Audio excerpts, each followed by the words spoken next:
La matière grise est un élément fondamental du cerveau humain, jouant un rôle central dans notre vie quotidienne.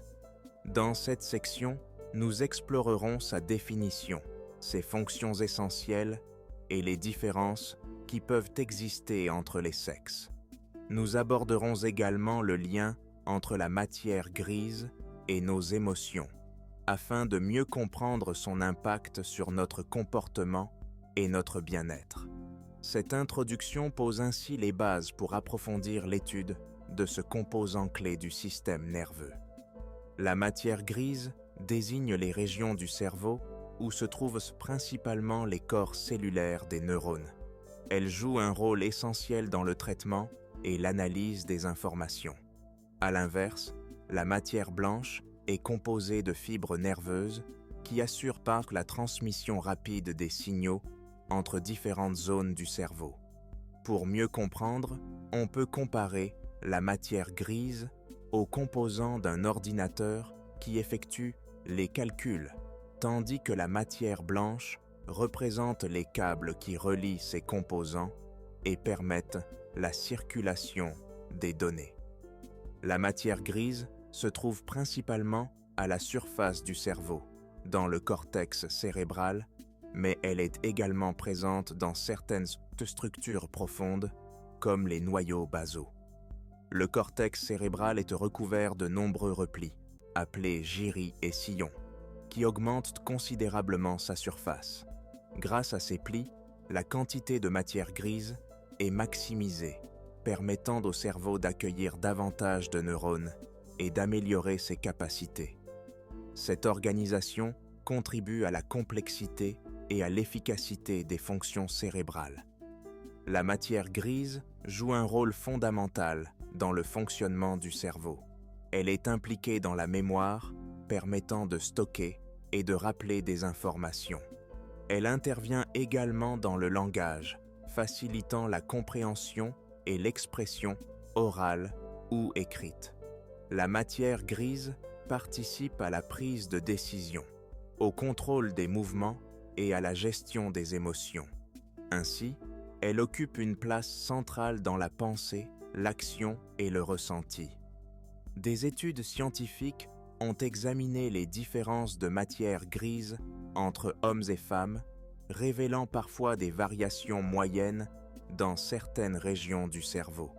Cependant, ces écarts sont généralement minimes et ne permettent pas de tirer des conclusions sur les capacités ou les comportements individuels.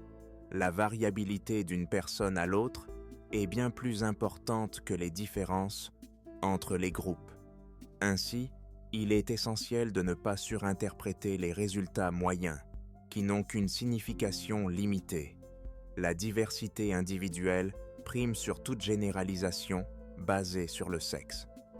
La matière grise joue un rôle central dans la gestion des émotions, en particulier dans des régions comme le cortex préfrontal et l'amygdale. Ces zones du cerveau sont responsables du traitement et de la régulation des réponses émotionnelles. La biologie, les hormones, l'expérience personnelle et l'environnement interagissent pour façonner la manière dont nous exprimons nos émotions. Par exemple, les hormones comme le cortisol ou l'ocytocine peuvent influencer notre humeur et nos réactions.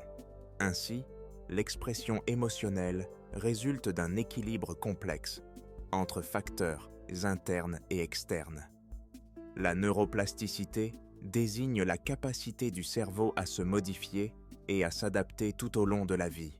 Des facteurs tels que le sport, la méditation, l'apprentissage et les relations sociales influencent directement la structure et l'organisation de la matière grise. Ces activités stimulent de la création de nouvelles connexions neuronales, renforçant ainsi les fonctions cognitives et émotionnelles. En adoptant un mode de vie actif et enrichissant, il est possible d'améliorer la santé cérébrale et de favoriser une meilleure adaptation face aux défis quotidiens. Saviez-vous que la fameuse matière grise du cerveau n'est pas vraiment grise? En réalité, elle apparaît plutôt rose chez une personne vivante, en raison de la présence de sang et d'autres composants.